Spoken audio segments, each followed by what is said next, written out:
الحمد لله رب العالمين والصلاة والسلام على سيد الأنبياء والمرسلين أما بعد فأعوذ بالله من الشيطان الرجيم بسم الله الرحمن الرحيم سورة البقرة آیت نمبر 61 اللہ رب العالمین نے ارشاد فرمایا وَإِذْ قُلْتُمْ يَا مُوسَى، اور یاد کرو وہ وقت جب تم نے کہا حضرت موسیٰ علیہ السلام سے، کیا کہا؟ یا موسیٰ، اے موسیٰ۔ یاد رکھیے پچھلے جتنے بھی انبیاء کرام گزرے ہیں ان کی قومیں انہیں ان کا نام لے کر یاد کرتی تھیں۔ نبیوں کو جب پکارا کرتے تھے تو ان کے نام سے یاد کیا کرتے تھے، ان کا نام لے کر پکارا کرتے تھے۔ جیسے ابھی ہم آیت پڑھ رہے ہیں، اس میں ان کی قوم نے اپنے نبی سے کیا کہا؟ یا موسیٰ، ڈائریکٹ ان کا نام لے کر مخاطب کیا۔ مگر ہمارے نبی کی جب باری آئی تو اللہ تبارک و تعالی نے قرآن اتارا کہ میرے نبی کو، میرے حبیب صلی اللہ علیہ وسلم کو جب یاد کرنا ہو تو نام مت لینا، میرے نبی کو جب پکارنا ہو، ان سے بات کرنی ہو تو ان کا نام مت لینا، بلکہ فرما دیا لا تجعلوا دعاء الرسول بینکم کدعاء بعضکم بعضا، جیسے ایک دوسرے کو نام لے کر کنیت سے کبھی کسی نام سے کبھی کسی نام سے پکار لیتے ہو، میرے نبی کو ایسے مت پکارنا۔ میرا نبی بڑی عزت اور شان والا ہے، میرا نبی تو اس شان والا ہے کہ جب اللہ تبارک و تعالی نے بھی ان کو پکارا تو ان کا نام نہیں لیا۔ کبھی فرمایا یا ایھا النبی انا ارسلناک شاہدا ومبشرا ونذیرا، کبھی فرمایا طٰ ما انزلنا علیک القرآن لتشقی۔ کتنے حسین القاب سے یاد فرمایا۔ جب اللہ رب العالمین اپنے نبی کو پکارتا ہے تو نام نہیں لیتا، ہمارے لیے کیا حکم ہوگا؟ اللہ تبارک و تعالیٰ نے ہمیں بھی وہی حکم دیا کہ نام نہیں لینا، لیکن وہ امتیں نام لے کر پکارا کرتی تھی۔ انہوں نے کہا یا موسیٰ لن نصبر علی طعام واحد، تو جو ہم پر منو سلوا اترتا ہے، ایک میٹھا طعام ہوتا ہے، ایک نمکین طعام ہوتا ہے، مگر وہ ہوتا ایک ہی ہے، ہر بار ہمیں ایک ہی کھانا پڑتا ہے، تو ہم اس سے تھک گئے ہیں۔ لن نصبر علی طعام واحد، ایک ہی کھانے پر ہم سے صبر نہیں ہوتا ہے۔ آپ کیا کیجئے؟ فَادْعُ لَنَا رَبَّكَ، آپ اپنے رب سے دعا کیجئے، یخرج لنا مما تنبت الارض، جو زمین سے چیزیں نکلتی ہیں وہ بھی ہمیں کھانے کو دی جائے، ہمیں کھانے کے لیے وہ چیزیں دی جائیں جو زمین سے نکلتی ہیں۔ من بقلھا، جیسا کہ ساگ ہے، ساگ زمین سے نکلتا ہے، وہ ہمیں دیا جائے۔ وقصائھا، ککڑیاں نکلتی ہیں زمین سے، وہ ہمیں کھانے کو دی جائیں۔ وفومھا، گندم نکلتی ہے، گندم ہمیں کھانے کو دی جائے۔ وعدسھا، دالیں ہیں، مسور کی دال، یہ ہمیں کھانے کو دی جائے۔ وبصلھا، کچھ پیاز دیے جائیں، یہ چیزیں ہمیں دی جائیں تاکہ ہم ان چیزوں کو کھائیں۔ یہ جو بٹیر بھنے ہوئے آتے ہیں، یہ جو حلوہ تیار شدہ آتا ہے، جنت کا کھانا آتا ہے، یہ ہمیں پسند نہیں ہے، اس پر ہمیں صبر نہیں ہے۔ تو اللہ کے رسول حضرت موسیٰ علیہ السلام نے ان کو کیا جواب دیا؟ فرمایا اتستبدلون الذی هو ادنی بالذی هو خیر، وہ جو ادنا ہے، گھٹیا چیز ہے، یہ زمینداری کی، زمین والی جو زمین سے اگنے والی ہیں، ان کی قیمت کم ہے ان کے مقابلے میں، اگرچہ یہ بھی اللہ کی نعمتیں ہیں مگر ان کی قیمت کم ہے ان کے مقابلے میں جو جنت سے اللہ تیار شدہ بھیجتا ہے۔ تو تم اس کو جو ہے ادنا کو اعلیٰ سے تبدیل کرنا چاہتے ہو؟ کیسے عقل مند ہو تم؟ اتنی اچھی غذا تمہیں مہیا ہوتی ہے اور وہ پاکیزہ، طیب، حلال، اس میں حرام کا بھی شائبہ ہے، ہو سکتا ہے تم کسی اور کی چھین کر کھا لو، کسی اور کی زمین پر قبضہ کر کے اگا لو تو یہ حرام ہو جائے گا تمہارے لیے۔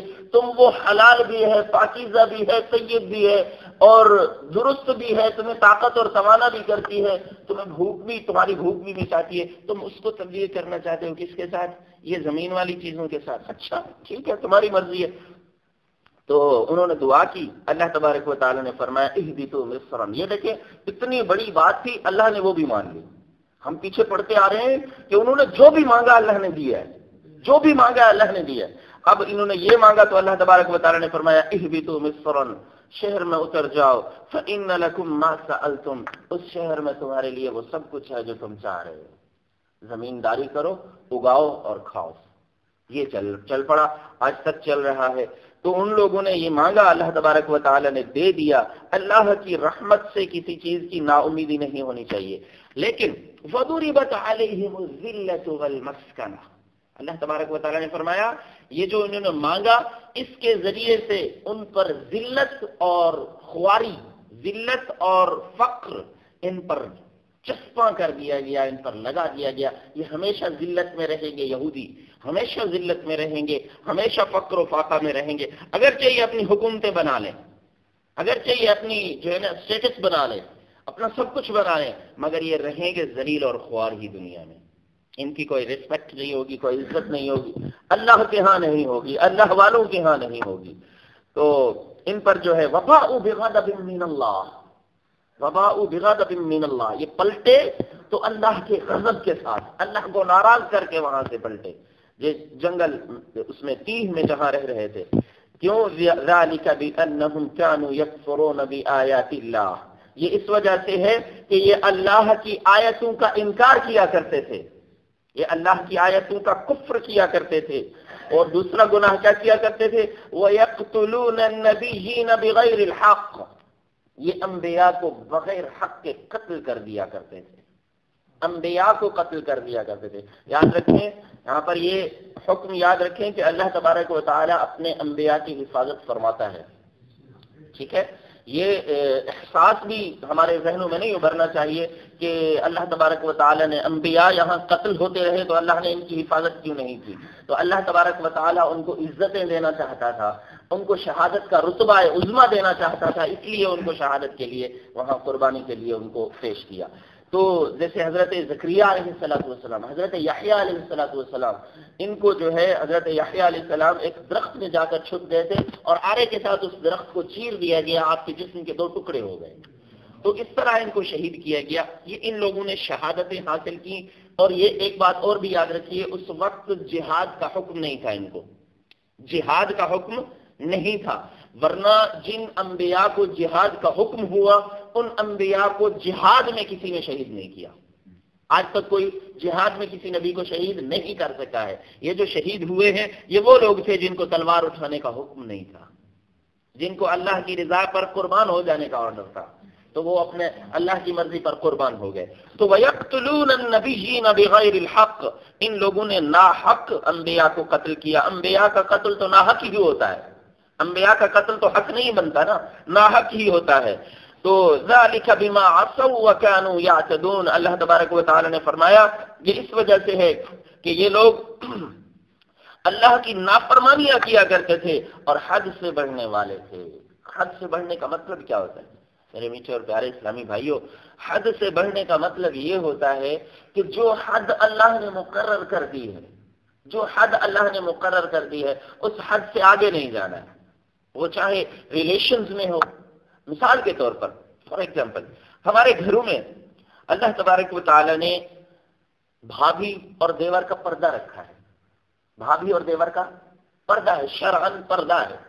اب اگر ایک گھر میں رہنا مجبوری ہے تو اس میں بھی وہ بھابھی کو اپنے دیور کے سامنے کھلے عام بیٹھنا نہیں چاہیے، گپ شپ نہیں کرنی چاہیے، مذاق نہیں کرنا چاہیے، اور اس طرح کے جو ہم یہ اللہ کی حدود کو توڑ رہے ہیں، یہ اللہ کی حدود ہیں جن کو ہم توڑ رہے ہیں، بے پردگی ہو رہی ہے۔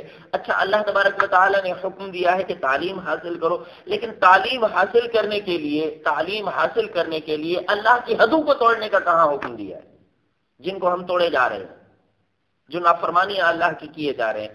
تو جو حدوں کو انہوں نے توڑا تو ان پر اللہ نے اپنا عذاب نازل فرمایا۔ کیا ہم حدوں کو توڑیں گے تو اللہ کا عذاب نازل نہیں ہوگا؟ لہذا اللہ تبارک و تعالیٰ کی حدود کی پاسداری، اللہ کے احکام کے سامنے اپنے گردنوں کو جھکا دینا، اسی میں ہماری بھلائی ہے۔ اللہ تبارک و تعالیٰ ہم سب کو عمل کی توفیق عطا فرمائے۔ وآخر دعوانا الحمد للہ رب العالمین۔